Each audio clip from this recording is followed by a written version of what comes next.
back to Dooley's Dog. No free branding. Welcome back to Dooley's Dog Pod. I'm Donnie Trailer. I'm No Vice. And this is a podcast where we talk about everything that happens on Dooley Field at Sanford Stadium with your Georgia Bulldogs. I love that you don't ask me to finish it anymore. I mean, I forget. You finally got it the one time, so we'll just let that count and move on. That said, we're about to recap Tennessee, which was sick. And Belt to behind. Belt to behind. Anyways, and then we're going to talk about, briefly, preview UMass. Do you know what their mascot is? The boat. No. Cougar. No. I don't know. Massachusetts starts with M, The Mastiff. mascot. The UMass Mastiff. No. That honestly would be kind of cool. Mountain. No. Do you give up? Marshmallow. No. Mashed potatoes. I give up. This is going too long. The Massachusetts Minutemen. Oh. I feel like I should have known that. But Minutemen was not a word that was in my The brain UMass today. Minutemen. Yeah, that's who they are. So. That makes sense. This 13 colonies, Massachusetts, Minutemen, the Revolution, America. It doesn't make sense at all. Okay, moving on. This Saturday, which is 2 days from now, at 12:45, Georgia is going to play. Noon game? 12:45. Noon game. Not a noon game, 12:45 game. It's a real weird time, but 12:45. 45 minutes after most noon games. Interesting. Okay. I'll say nothing. Anywho, so we're playing that, and it's gonna be what it is. But first, let's just knock UMass out of the way. So obviously, yeah, there's not much to say. No. But they just fired their coach. 20 minutes before Kirby's presser on Monday. Yeah. And so they were like, Kirby, you heard about this? And he's like, what? And they're like, blah, blah, blah, blah. They fired their coach. He's like, what? They're like, yeah, they're going to ask you about that. He's like, okay. Walks in the door. They're like, oh my God, they fired their coach. Thoughts? Thoughts on that? And he's like, I'm focused on Georgia. Yeah, I mean, fair. I don't know how you prep for team one. I'm not sure what their schedule is. I'm sure they haven't played any crazy games and done well. Even if they played a top tier team, they definitely lost. Their first game, they played Eastern Michigan, lost. Yep. Toledo, lost. Buffalo, lost. If you're losing to Toledo and Buffalo and Eastern Michigan, it's Central crazy. Connecticut, win. Miami, Ohio, lost. Northern Illinois, Shout out lost. to Red Hawks. Northern Illinois, lost. Missouri, lost. Wagner, dub. Mississippi State, lost. Liberty, lost. Yeah. So that's obviously why their coach was fired. That's a lot. But I guess. That's why. They played two SEC teams. That's a But- fairly difficult schedule. You know what that means? They're due for a miracle story, and that should not be us. We need to make sure that's not us. God forbid. That's the biggest thing. Any injuries for us going into this week? Everybody seems fine. Trevor Etienne still out. Yeah, that's Branson expected. Robinson might get back for 3 Yeah. snaps, but wouldn't really make sense. Is Michael fine? Bring him back. Is he the one who went down this week? Yeah, he went down, but he's fine. Okay. CJ was sick all last week, Oof. missed the entire week of practice, but then played how he played, decent in the Tennessee game. Oof. He's not sick no more, so he should be fine. More so 100%. Yeah. Everybody getting the ick out in Athens. Yeah. Stay in your house. Mask up. Literally. I had the ick last week, but I'm good now. I literally had it for a day. It was just My mom had a cold on the grossness. phone. I feel like I have not like you, but me. I feel like I walked up next to you last week and you told me you were sick. This is your fault. I did not. You're the reason I feel this way. So many people have told me that it's my fault that they're sick, and it's that is simply Were they not people true. who interacted with you last week? Yes, they Your are. fault. Not my fault. Your fault. Not my fault. In so many instances, not my fault. Oh. Anyways, the only time that UMass has ever played Georgia was in 2018, and we beat them 66-27. 27 is crazy. Yeah, well, we probably took our starters out 2 minutes into the game. If we put our recruits in, they should have been better than that. That's Oh my God, insane. it's I guess awful. different time, different team, different team. Anyway, so yeah, that's really it. When it comes to UMass, we are obviously expected to win. They have a 1% chance with the matchup predictor to win. Pause first.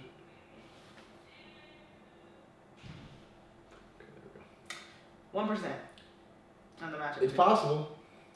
And the spread is 42. How much do you win if UMass wins and you bet on them to win? Probably What's the play? billions Is it even and there? bajillions and trillions of dollars. Money line is off by ESPN Bet. That's fair. Good job. It's probably. It would have to be like plus 30,000. I cannot even like imagine, but like you actually never know. I would You never know. throw away $100, but if the 1% happens to make $30,000, You literally never know. just saying.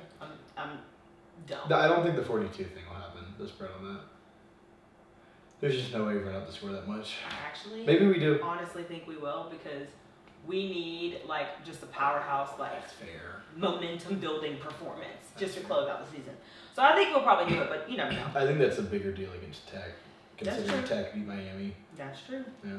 Tech is a solid team. We'll get to that next week, but well, wait, will we? When do you go home? I go home on Wednesday. Okay, I'll be here all week. I go home on Wednesday too. Great. So what, Tuesday? Tuesday? I have interviews Tuesday night, but we can do it before that. Or after? Oh, okay. Perfect. Because then we can talk about your interviews. After. Yeah. No. Different These interviews? are, yeah. Oh, Different. yeah. Anyways, so that On is today. it's a little bit of behind the scenes. On that's going today. but whatever. Let's move on / back to Tennessee. Both of us were there in person. I think this is the first game that We we've been both to. didn't work. Yeah. Yeah, we were As both fans. fans. Yes. That's crazy. And It's maybe crazy. ever. I'm not sure that. Like at least since I graduated. Yes. Wow. No, Tennessee 2 years ago, but that was you were a senior at that point. Yes. Yeah. So yeah, since you've But graduated. you were there as a fan too. Yes, but I didn't have a Look job. at that. I was 2 unemployed. times. It's Tennessee. Both times. It's just interesting. Yeah. But anyway. Yeah. The environment. I'm gonna say a word. You say a word in response of like maybe a descriptor. Okay. Adjective. Okay, knock stuff out. Ready? 1, 2, 3. The environment. Loud. Mine is electric. Yeah, that's a good one too. The student section. Loud. I'm gonna say lit. Actually, it was just me loud. Okay, let me get into this before we go to the next descriptor. We would not yell when they were calling the plays. We would yell when they like got up behind the center to snap, and I'm like, no, they already communicated the play. So here's me with my pom pom overalls by myself. Ah! Ah! Ah! And I'm screaming as loud as I can. That's why I feel like this. Every time I go to a game and scream as loud as I can, I feel icky the next week. Consistently has done this to my body. Like Texas, I came back, I felt awful. Tennessee 2 years ago. Dude. Tennessee 2 years ago was bad. Tennessee 2 years ago almost killed you. Yeah, I lost 15 pounds. It was awful. But yeah, and I was like, guys, and like I realized when I did it early on, when I would put my pom up and start screaming, and then I would just start screaming, people around me would go, They're like, what's wrong with that? ah! They would realize that like we should be yelling, and it was like, thank God. And it's like the women's soccer team is next to me on the left. The men's basketball team is also next to me on the left. And I swear to God, I saw RJ Godfrey look back up at me like, like, brother, yell. And, maybe I'm wrong. It was out of the corner of my eye, but, like, they're calling the play. We need them to not hear the play. Like, I want us to be so loud that his little speaker in his helmet does not work. I don't know if they do that. I don't know if they have a team that uses it or not, but I assume they are. They play in the event. Yeah. So, all right, back to descriptors. That was fun. Screaming. Let's see here. Fourth quarter intro. Intro? The fourth quarter was a little disappointing for me this time. What? Yeah. I should be serious. Well, they saved all the most fun, like, parts of the show, because all that stuff that happens is a show, for, like, the last 2 minutes. And it's like, the quarter's 15 minutes, like, spread it out, like, let me have fun the whole time. The lights and everything, and the fireworks were cool, because I didn't know That was what I was The trying to intro, do. it was the fireworks. The fireworks. Well, because usually it burns our bookstore down. And Oh that's my why God, that's why that I is not. Like literally the fireworks went off and I went, Not true. there goes UMLC in the bookstore. Stop. Gone. All up in my flames. God. I cannot. But yeah, those are cool. Dude, the fireworks were so cool, and what's so funny is I literally knew we were doing it and forgot. And so then I got there and I was like, oh my god, yeah! No black jerseys though. Your thoughts on no black jerseys descriptor? Disappointment. That's really it. Yes. Like, I mean, I knew ahead of time about that too because Kirby was just like, he's like, they take too long to make. Explain why you knew we couldn't have black jerseys. Because Kirby said in his presser on Monday that they take too long to make. Yes. It's like it takes like 2 years to make them if we have to start from scratch, and we haven't had them in years, so it's gonna take forever. It's not like we're having to just add the freshman class to the transfers. Mm-hmm. We have to start over with everybody. Yeah. That's not something you can do in a week. Yep. And it's like, well, yes, also no. If we just had them to begin with, Mm-hmm. look at that! Oh my god! Yeah. But yeah, no. So basically, it takes 2 years to make them. So that's like, what he was saying. yeah, no matter I'm what. sure that's you an can have them. exaggeration, Yeah. but It probably takes like a season or something. But also, my thought was, nothing could convince me that we weren't going to wear them leading up to it. Because in my mind, I would have compartmentalized that as like, he's trying to throw me off. We're going to wear black jerseys. Like, yeah. I was fully brainwashed as a fan of like, they're going to come warm up in the reds and they're going to come back out in the blacks. The helmets are going to be black or something, or like silver and like, and then I looked on the video board and it was all red and I was like, well, all right. Yep. Let's see if there's any more. Any thoughts on the game in general from you? I mean, I thought we started slow, but like honestly, defensively we didn't get.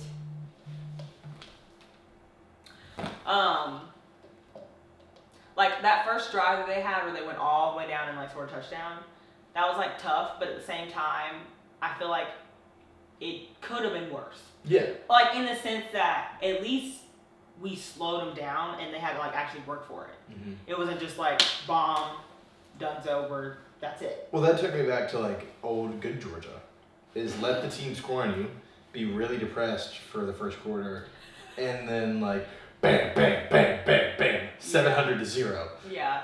Well, my thing is it took me back to old good Georgia in the sense of like your defense is good enough to slow roll the other team's offense long enough for you to get going / get your points on the board because we have never as much as we've prided ourselves on having like the most outstanding defenses in the country for like years now, we've never been fully shut out.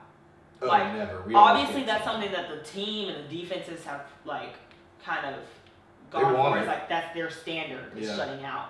But it's like in this league, that's just a big ask. Exactly. Most right? kickers in the SEC and can kick a 50 plus. Exactly. So it's like slowing them down enough that our offense that's never been our strongest suit can get out there enough that we can just keep the gap just big enough that we can win. So like literally us being tied 17-17, I was like, this is not surprising to me. Yeah. At halftime, I was like, this game coming down to who can score the most points in the second half makes sense. That makes sense to me. I kind of forget that we let them put 17 up. Well, I mean, I don't think that's that crazy. I was saying going in, because I don't remember if I mentioned this on the podcast or not, because I feel like it was literally so long ago, but, or the last episode,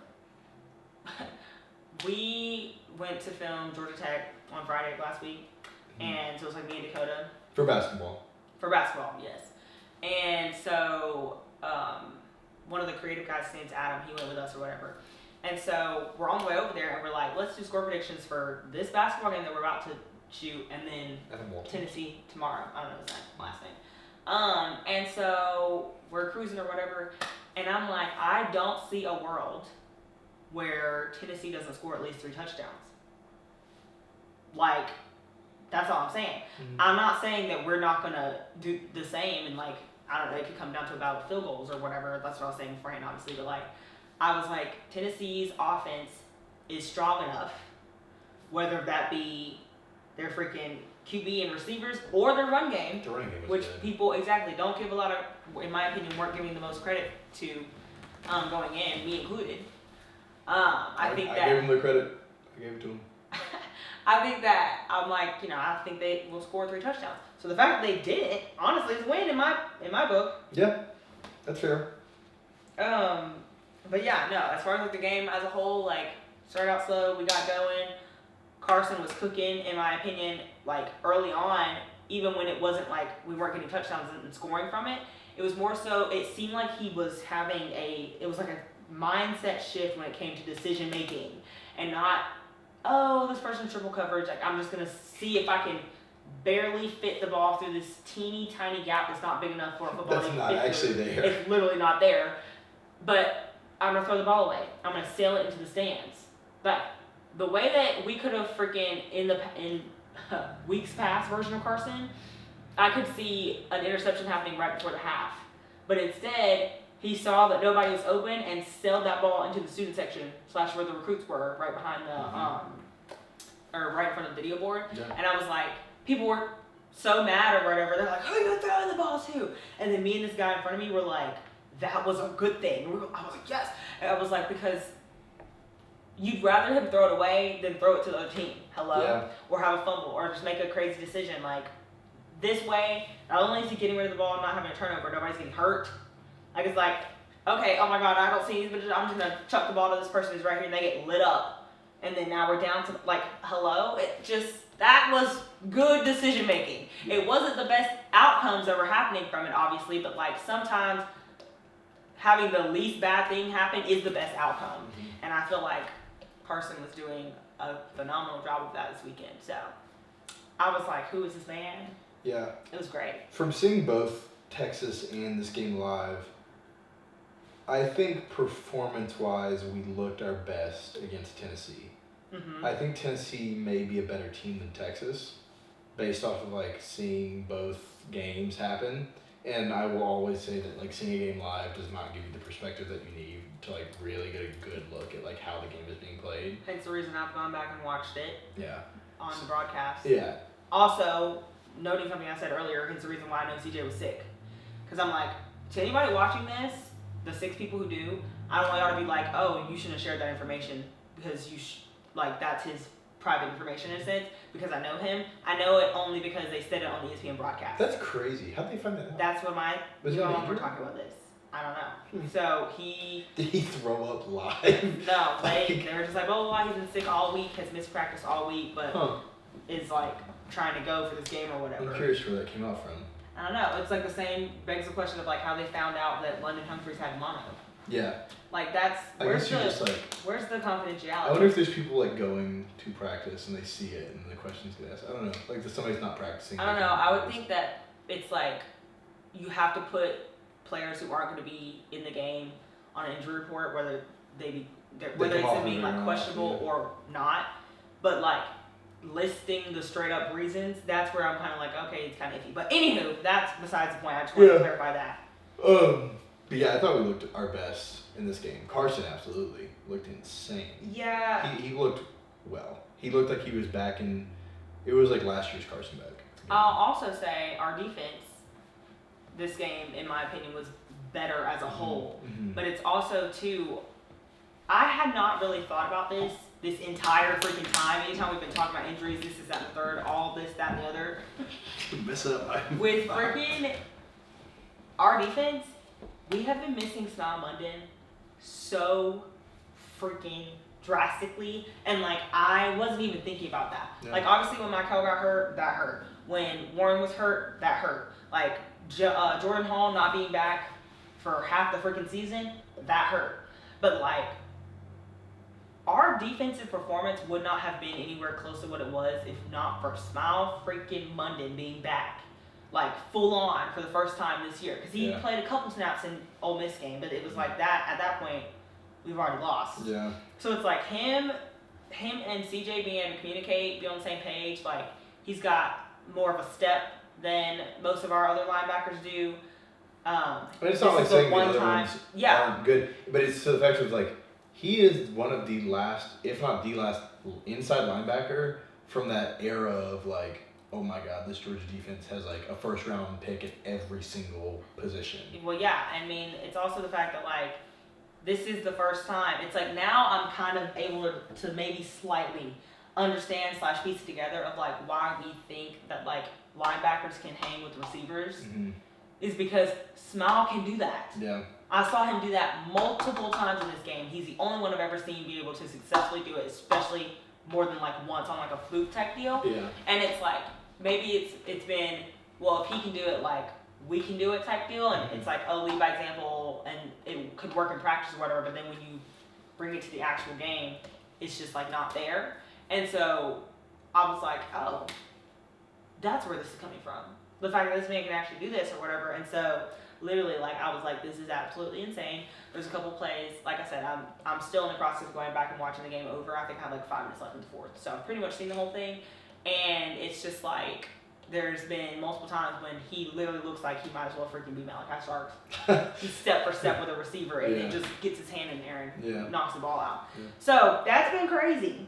And yeah, Carson was, I mean, honestly, I would go as far as to say that was the best game he's ever played for us. Like, this year for sure. Well, easily this year, but I'm thinking like even last year too, in the sense of like he actually, again, when you boil it down to the fact that all the help that he had last year too, it's like this year, obviously there's like the whole idea of him not having Ladd and Brock, but it's like he didn't have that. He had made good decisions, and then freaking just got the job done when it was needed, especially with his legs. When he, oh my God! In the first half of the game, when we were down, I think we were down 10-0 at this point. Is this where he trucks the guy falling? Is yes. That what about? Yeah. When he put his head down and said, okay, I have no better options, I'm going to freaking run. Like, ducked out of a tackle, like, got his feet out of 2 guys who were trying to get him down or whatever, tucked the ball and ran, and then instead of just sliding, like, threw himself into this man, I was like, everybody was like, oh my God! Because it's like, there's just literally no way. So what we were saying was, dear God, we didn't know Tua was our quarterback. It was like, please slide. It was like, do not hit this man with your face. Like, I was in the boat of like, good job, like, I'm happy about it, but like, now that you've done your thing, slide, Carson. No, because he didn't go head first. Yeah, but like, we just got you back, like, all right, good job. Really, like, got you back, like, calm down. We just got you back, it's crazy. It's funny that I knew that's what you were going to talk about. Then that, and then when he, the touchdown to take the lead, put us 24-17, was, there's no options, I'm just going to run. Walk straight in the end zone. It was like, oh my, who freaking knew? Who is this? Yeah. Like, it was crazy. That was crazy. Yeah, those are my thoughts on the game. You go. Again, I think we looked better than we have all season. I think we looked great at Texas. I think Texas was our best defensive outing, but I think a big part of us winning at Texas was our defense. I think a big part of us winning this game was joint efforts. I think our offense and our defense both played really well. Yeah. We talked about this being one of Carson's best games. I think that revolves heavily around the 2 free plays that he had that both went for big yardage. That and our O-line acting like they'd seen a football before. Yeah. And well, that part of it, of him getting 2 free plays, to where I think since the Alabama game, there's been this headspace of like, all right, don't throw a pick, and I think it stressed him out more and actually made him throw more picks. Where like he can say he's cool, calm, and collected, he's very composed, but you know, in the back of your head, you always are like, I'm struggling with turning the ball over this season. And I think getting a moment to say, you know what? Whatever happens on this play does not matter. Because if he catches it, I'm letting him run it all the way back and tire himself out. Doesn't matter, we're getting the free yards. And for him to throw it and succeed, that's like all right, I made the decision that I would want to make normally. A little bit of confidence back. It happens again. Successful again. And it's like, all right, now I'm comfortable. Now I'm rolling. Yeah. And at that point, that's when it felt like Carson was Carson. And it's like he's picking out people he wants to get the ball to, and he's getting it to him. He's throwing the ball, he's making good decisions, and he's not like, there's not this system of like, I gotta get the ball out, I gotta make this play, It's like he's entering flow state. He's playing football at this point. He's no longer like thinking about what he's gonna do. He's just playing football. Yeah, and one way that, who is this? No interceptions. Tate Ratledge was asked, what was it like in this past Monday's presser? He was asked, what was it like kind of seeing Carson play like to his best ability, basically. Mm-hmm. And Tate was like, the main thing that I noticed was that Carson was having fun. He was like, it was like, he's just a different person because he was just enjoying himself out there. It was so great to see Carson actually having fun playing football. Yeah. And I was like, dang, that's like a really like sweet kind of perspective, I guess. I'm pretty sure he like dances with Tate at one point. Like I was going through clips and it's like him and Tate dancing after a touchdown. They talked about it. They talked about they're arm in arm skipping around. Yeah. That's what it was. Oh my gosh, what was it? You said something else that made me think of something. 3 plays? Oh my gosh.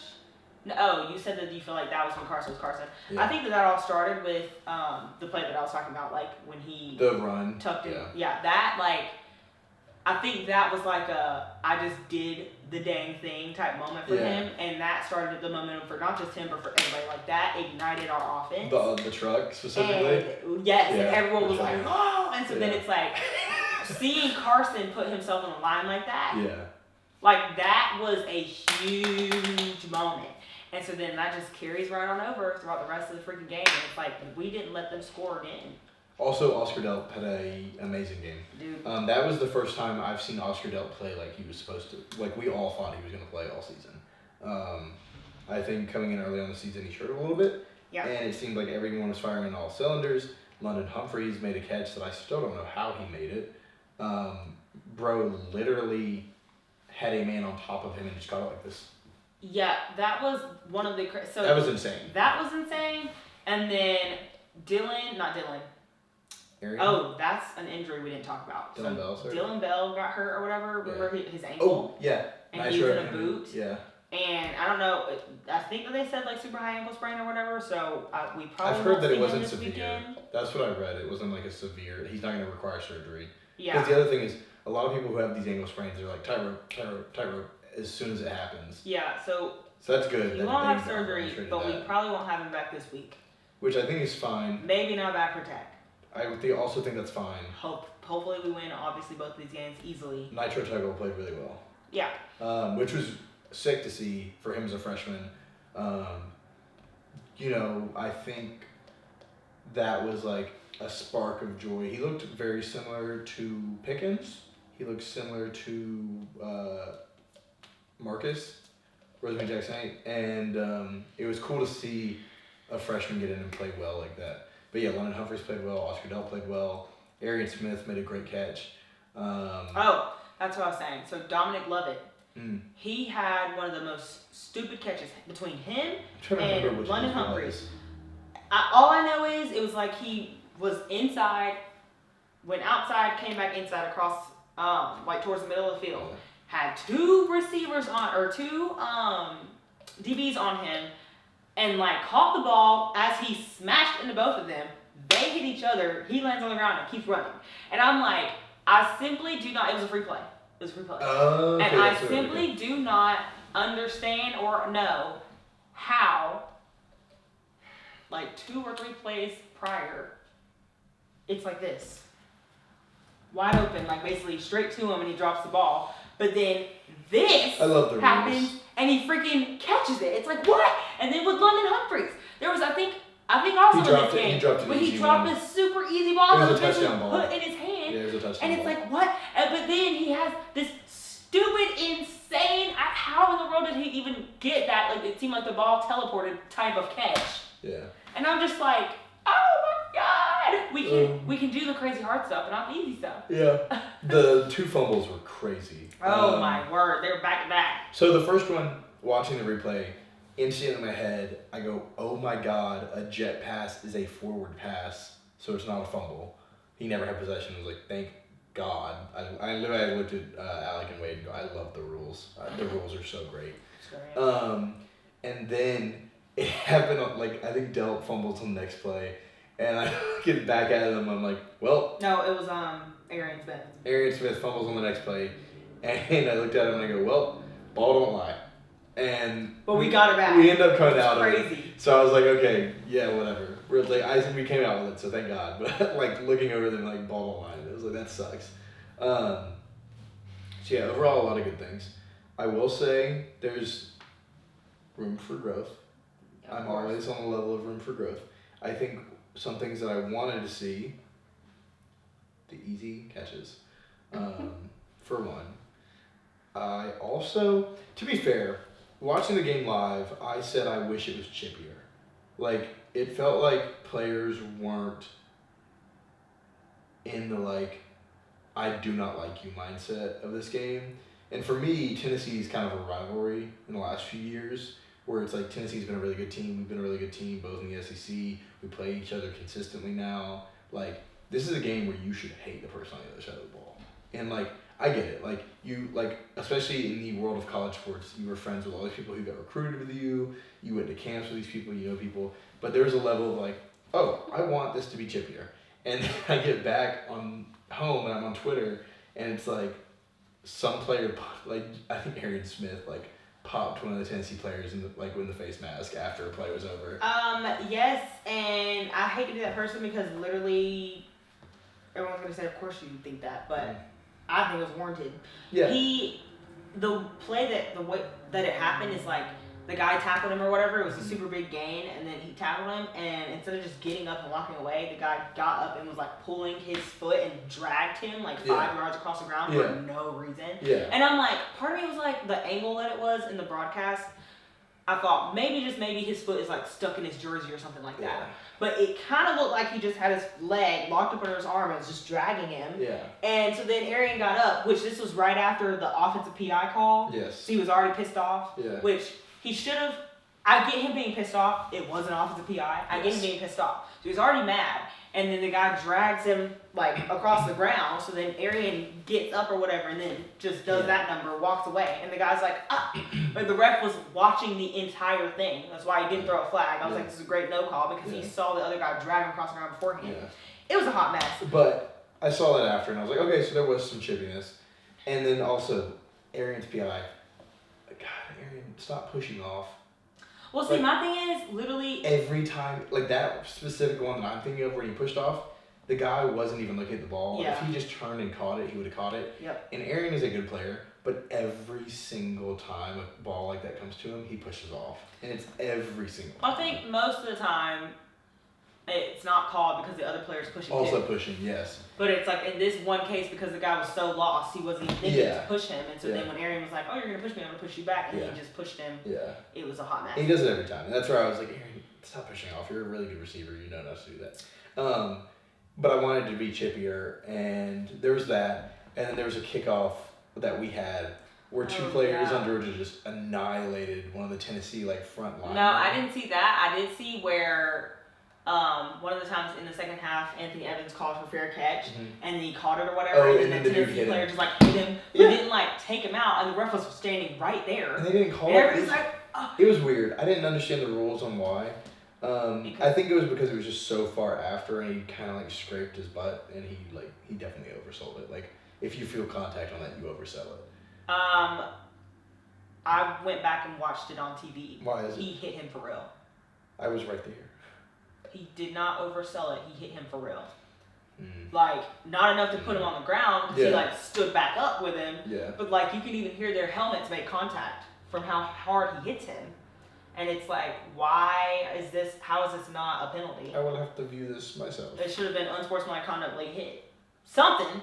Either way. There was a kickoff we had, and two Georgia players, like, ganged up on this one Tennessee guy and, like, slammed him straight to the ground. And it was like, you know, once you get a guy on the ground, if you are able to just hold him there, and that's what happened. Like the two of them just like basically held him there, and then he got up, obviously mad, and the two Georgia players go off like skipping together into the sunset, back to the sideline, and it was the funniest thing. Sunset. And like, I get it, sportsmanship, this, all that, but like, you said it before we started recording. Tell Noah to stop barking at babies. I like when you care a little bit about the games, and so like.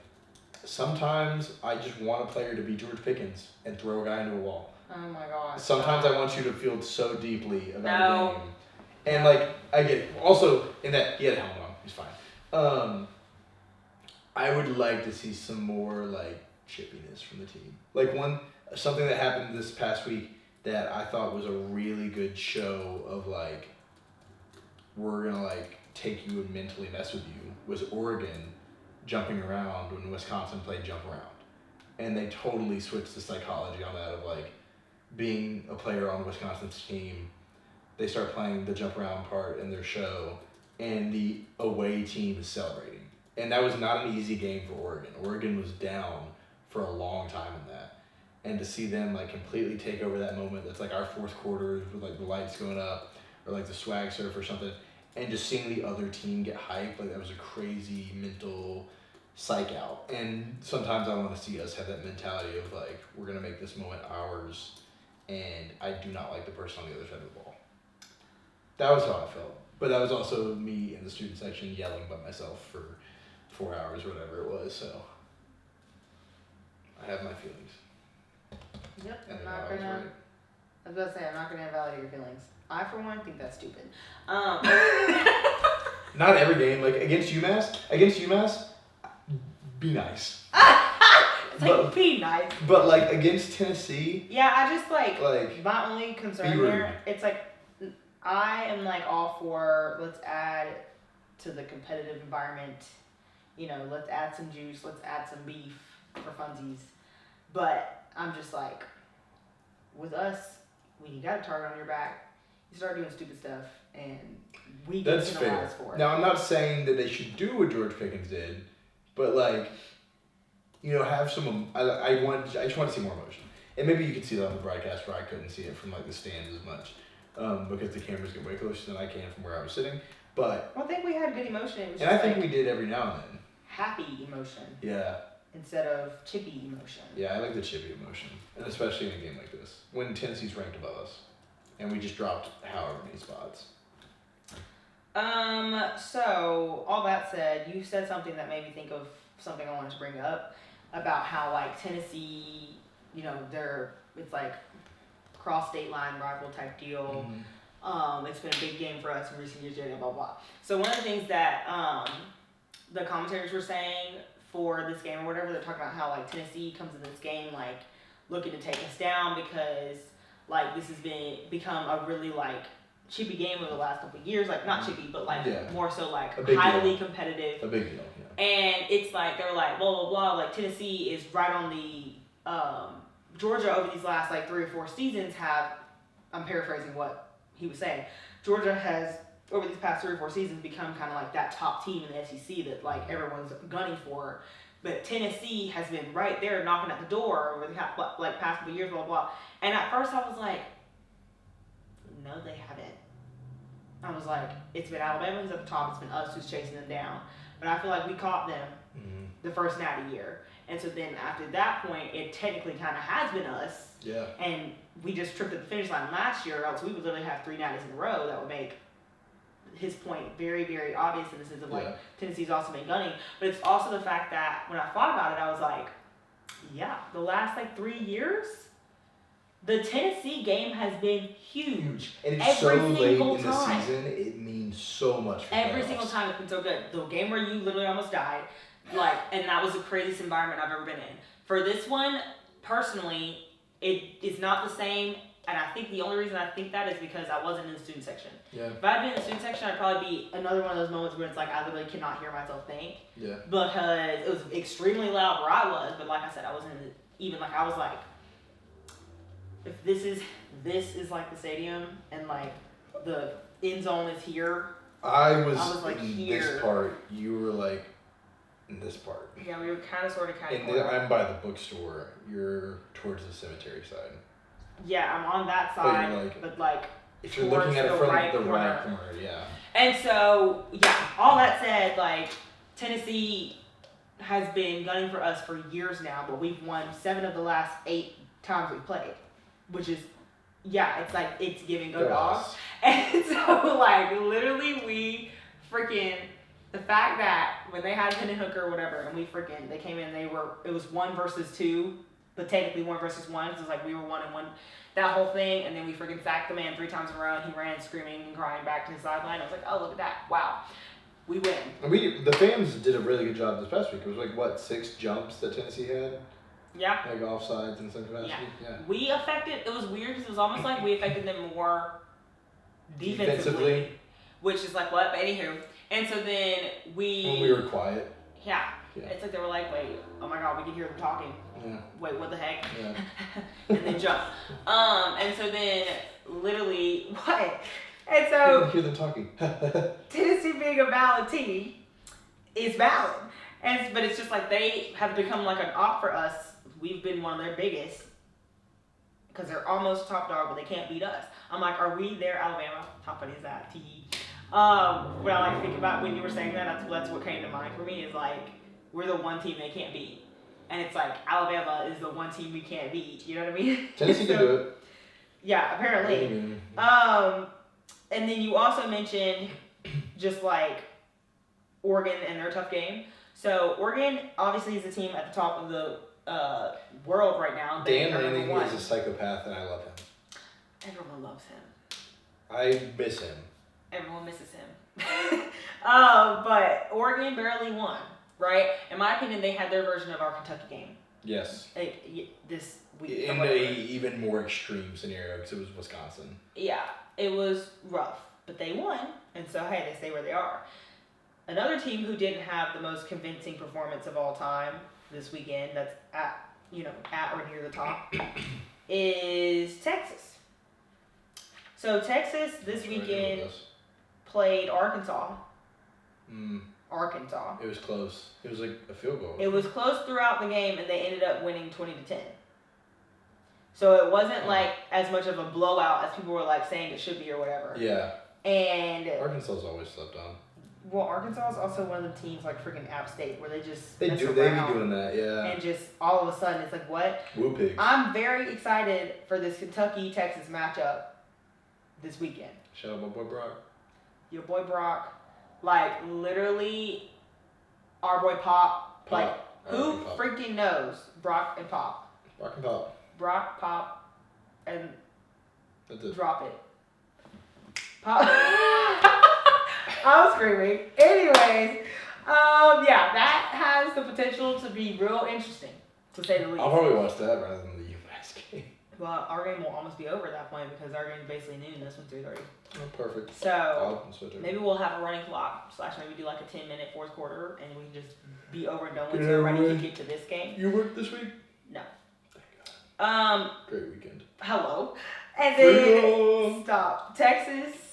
Obviously Kentucky, and the next week they play Texas A&M, which that game alone has so much importance to it because, first of all, if they mess around and lose Kentucky, the whole SEC is going to blow up simultaneously. There's a lot of Armageddon situations in the SEC.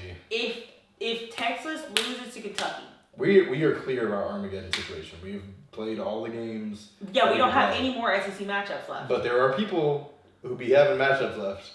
Plenty. A lot of Kentucky and Texas A&M. It's Texas's last 2 games. They have 2 more SEC games. We're done. Alabama has Auburn still. Auburn still next week, and they play. Does Mississippi State have Ole Miss? I'm not sure about that. Alabama plays. Who's Alabama's last game? Oh, they play Auburn and Oklahoma. That's so 2. I'm like, they'll beat Oklahoma. Yeah. Auburn, another team with, especially when it comes to rivalry. Only when it comes to rivalry, they will mess around. Yeah. So there's literally there's no knowing. And it's in Auburn this year. There's no knowing. Yeah. You just never know. And so at the end of the day, right now we're 3rd in the SEC, behind Texas and Texas A&M. I don't want to get in. I don't want to play in the SEC championship. Yeah. So honestly, that's probably the thing that would work in our favor is to not be in it. But at the same time, it's like it's literally. Here's the thing, right? We were just talking about how we've done all we can or whatever for our schedule as far as getting us in. We've also done all we can as far as getting us out. Okay? There's nothing else that it's completely not in our control anymore. Yeah. They mess around and lose, we're gonna be in the game. We have won all we can do. Now we might be in there. So if Texas wins, who goes in? Texas wins, Texas, and probably Texas A&M. If they beat Texas A&M? Wait, hold on. Yeah, I think that's right. Oh, I would love that. Well, okay, Texas. It's you play your rivalry game, and then you have your break, and then Wait, well, is there's that a week right? in between, right? There's a week in between rivalry week and championships, right? I don't think so. Let me look. I thought there was 1 week. So that would be when? That would be next weekend. So Saturday the 30th. Yeah, end of the month, November. SEC Championship is next week. That's crazy. Yeah, so it might literally be like an 8-quarter just move football in, game. literally.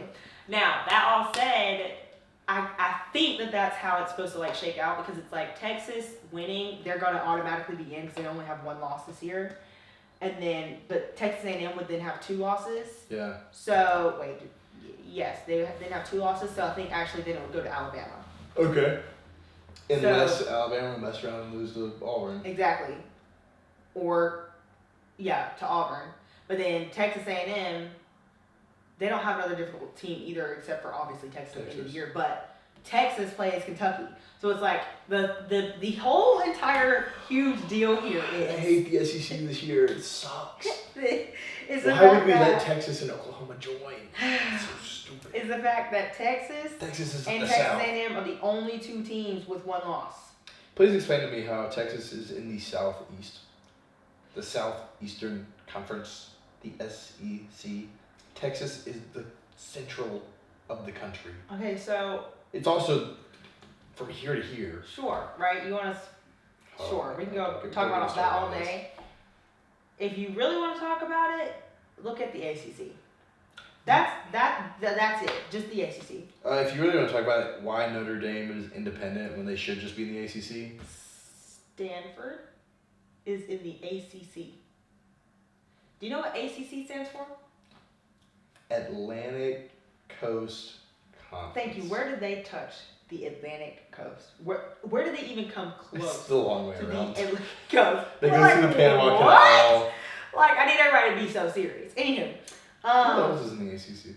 Duke, Miami, Clemson, Tech, NC State, Boston College, SMU. Yeah. They're in Texas. Yeah. And they paid the random. That's a whole other thing. Yep. Every week I bring this up. Yep. And they're good for some reason. Yeah, it's just move on. Maybe next time they'll cover against Nevada. It's fine, move on. That all said, the next 2 weeks could be extremely chaotic for the SEC.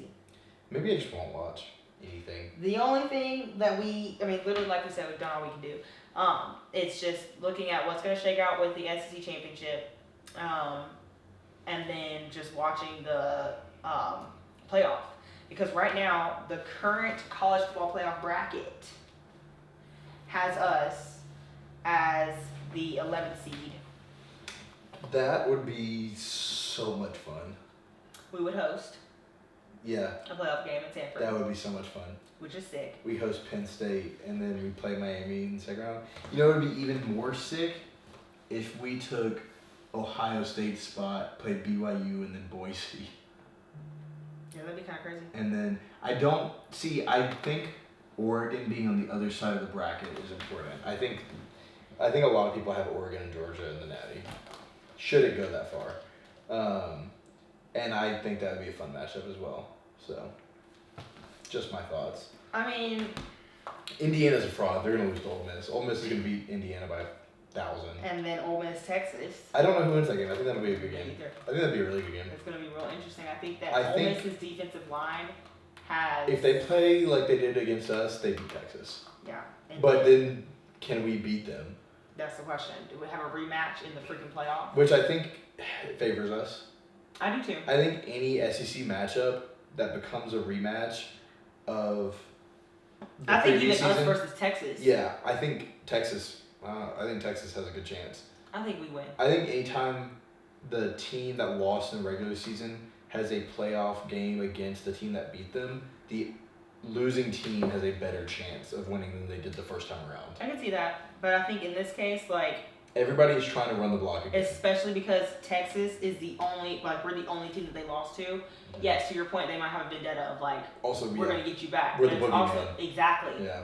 It's like, oh my God, we I don't play know. Georgia again. I don't know if they'll beat Ole Miss though. Especially but Ole Miss has to play like they played against us. Because if they play like the Ole Miss where the O-line just can't get it together, Texas takes them.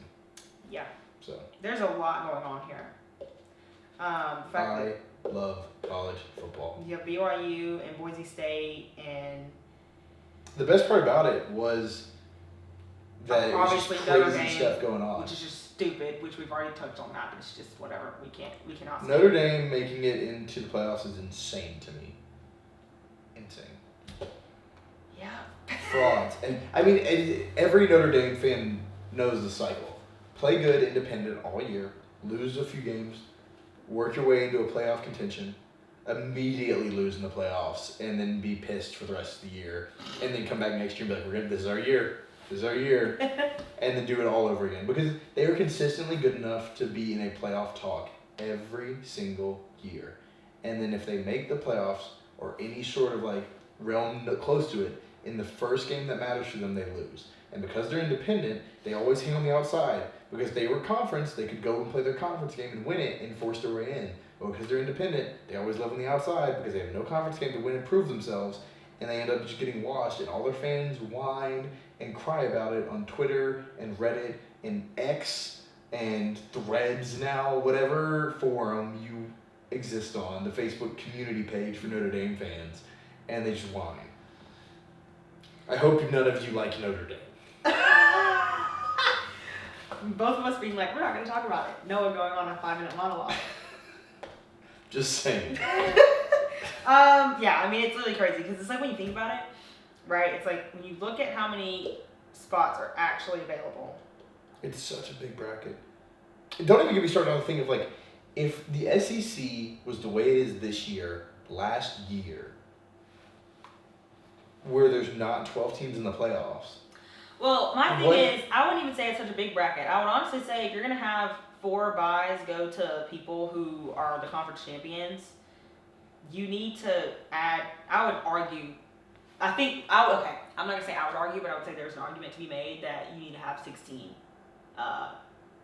Like it needs to be a 16-team playoff, not 12. Because That's so much. it is a lot, right?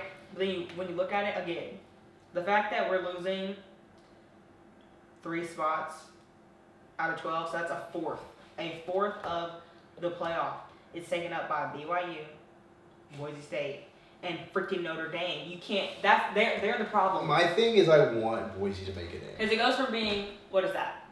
What's 2 out of 12? A 6th to a 3rd or to a 4th. That's a big deal. Yes. But whatever. Sure, math. I want Boise State to make it in because if Boise State makes it in, Ashton Genty wins the Heisman. I do not want. I don't think they're not. What's his name in Colorado? Travis Hunter. Yes, I don't want him to win the Heisman. Why? I think him playing both sides of the ball and being really good on both sides is an amazing aspect. Mm-hmm. But I don't think he's like this Heisman level player. And maybe it happens because he's like the first two-way athlete to be so good on both sides. I just think like 30 years. Yeah, but I think Ashton Genty is generational. He averages like 12 yards a carry. But like I get it, he's not playing people, but he almost beat Oregon by himself. The #1 team in the country, he almost beat with Boise State. Majority of the people who listen to this podcast don't know where Boise State is. Idaho. Okay. That's insane. Also, I don't know. Just like him. I think he would get my vote. And I can respect anyone who thinks Travis Hunter would get their vote if they were a selector. And I can respect that opinion because I see the argument. I just would give mine to Genty. And I think if they make the playoffs, Genty gets it. Because he's the one who got him there. Well, you know what's so funny is that the Heisman ceremony used to happen the week before the finale. Or the first week of playoffs. Yeah, playoffs, yeah. Which now Do they just there'll push be it? multiple. I don't know if they're gonna move the ceremony or not. Yeah. And that would make so- sense if they just moved the ceremony up. Because my thing is, my whole point with that is, like to your point, if they make it, then he could get it or whatever. But Yeah. it's like, depending on when they have the ceremony, they might factor in how their playoff performance is as Yeah. well. And so that is, that's where I'm like, because Jackson Dart with Ole Miss is also a contender. See, I there's a lot of contenders. There's Oregon's quarterback, Jackson Dart. But I think the only 2 people really in the conversation are Ashton Genty and Travis Hunter. If can see anyone that. if anyone other than them wins it, there had to be some crazy games in this next 2 weeks. And I think all the other players are good enough, but I'm also such a... I will preach all day about a quarterback not winning that. Because if you give it to quarterbacks year after year after year, it becomes a quarterback award. He And pretty much is already. yeah, and so I want someone who's One not. that wasn't a quarterback to win that wasn't a quarterback. Who won it last year? Jade Daniels. Yeah. I think Devontae Smith is the last one to win that wasn't a quarterback. And to be fair, good for him. He should have. But yeah, both, and neither one of them are quarterbacks. So if either one of them wins, I'll be happy. But I think it should be Judgy. This is quickly devolved into a high. Yeah, it's like, what are we talking about? Welcome to Dooley's Dog Pod. Yeah. Are we good? I'm good. Oh, what's your score prediction? Oh, almost Sucker. forgot.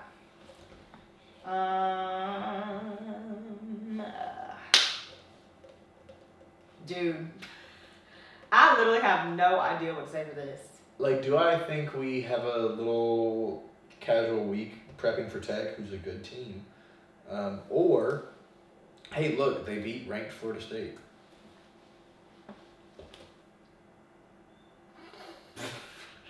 Stop.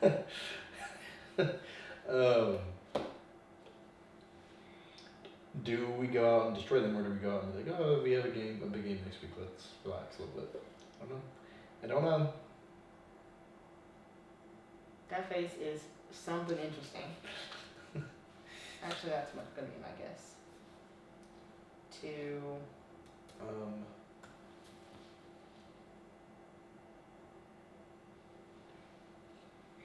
Actually, no. I've changed my answer like 4 times. Alright, their score, 3. No, not ready. I don't know our score yet, but I know their score. Okay, I think I got theirs. Okay, I'm ready. Alright. 1, 2, 3, 6. Yeah. Oh my Alright, give me a second. Yeah, I know. I gotta hold on. We gotta hold on. Cause I'm trying to think about who's going to be playing and who's capable of doing these things in the plays that we call. Because I've been watching a lot of old clips on some videos I've been working on, and like seeing some of the players, like, yeah, they are players who are capable of plays like that. I have to consider who will probably be playing. do you want a reminder of what the spread was? It's like 42. Yeah. I got that locked in. Yeah. I don't think I'm giving us 48. Math. Okay.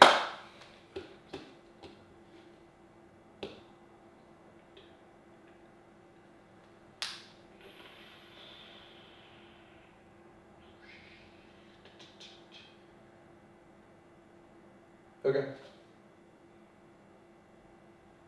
I got it. Ready? Yep. 1, 2, 3, 48. 51. I just said I wasn't giving him 48, and I thought that's why you were making that face, is because you were about to give him 48. No, I don't know if we get that many field goals. That was my thing. In my head, I'm not sure if we're going to take that many field goals. Yeah, so I had 49, 51, 59.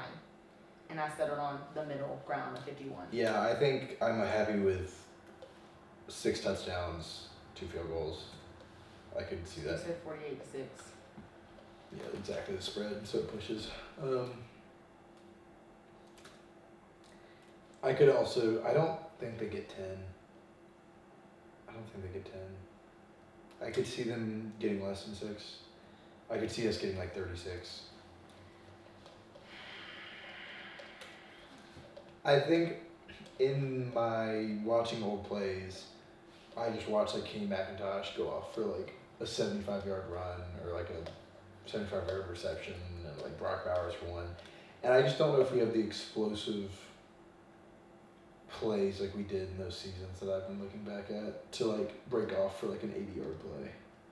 I think London Humphreys is the most capable, but he's not like a top receiver for us. With Dylan Bell being out, maybe we'll see Nitro come in. But I think London Humphreys, because of how fast he is capable. Also UMass, so I don't know if they're like really going to be same athletic standard. And then I like Nate Frazier a lot, and I think he's a really good back, but I don't know if he has the ability to go on an 80-yard run or a 50-yard run and outrun an entire defense. I think he can outrun most people, but I think a safety will catch him. Maybe I'm wrong. Maybe I'm wrong. I don't know. I'm just a guy in front of a camera talking about the things that I see and how I wish people were more like George Pickens. Oh my god. Anyways, that is enough. This has been Dooley's Dog Pod. I'm Donnie Trailer. I am Noah Bice. And we thank you for watching / listening. Yep. This one will go out before the game, I swear. Yeah, we're Scouts gonna honor. post them tomorrow. I'm gonna edit it right now so I don't have to worry about it later. Because that's my Exactly. problem. Is Yep. when I try to, if I wait, no, I gotta do it now. Yep, So, gotta do it now. anyways, we'll talk to y'all next week. Peace Next out. week's gonna be fun. So much fun. Rivalry week. I hate it. I hate Georgia Tech.